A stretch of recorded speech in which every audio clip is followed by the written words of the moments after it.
आई वडिलांचं नाव घ्यायला शरम वाटते, लाज वाटते, अशा कोणतरी लावारिस माणसाने केलं असेल आणि नाही तर बिहारमध्ये ज्याप्रमाणे मोदीजींच्या मातोश्रीचा अपमान झाला म्हणून बिहार बंद करण्याचा जो एक असफल प्रयत्न केला गेला, असंच कोणाचा तरी महाराष्ट्र पेटवण्याचा सुद्धा हा उद्योग असू शकेल। तूर्त पोलीस या सगळ्या गोष्टीचा शोध घेत आहेत। आम्ही सगळ्यांना शांत राहायला सांगितलेलं आहे।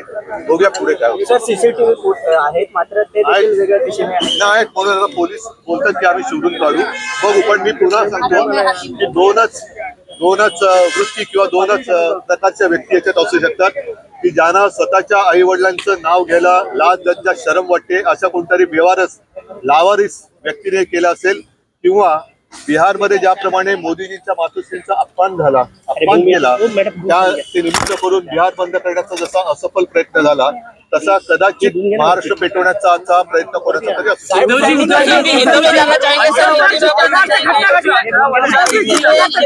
विचार आहे का नाही।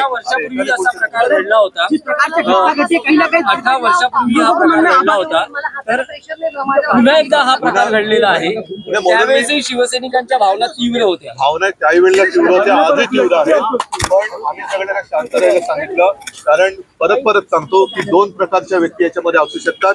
पुन्हा एकदा सांगतो की ज्याला आपल्या आई वडिलांचं नाव घ्यायला लाज वाटते की अरे शी काय म्हणजे शरम वाटते, अशा कोणतरी एका बेवारस माणसाने केलं असेल, किंवा जसं बिहारमध्ये मोदीजींच्या मातोश्रींचा अपमान केला म्हणून बिहार बंद करण्याचा जो असफल प्रयत्न केला गेला, तसा आज महाराष्ट्र पेटवण्याचा कोणाचा तरी प्रयत्न असू शकेल।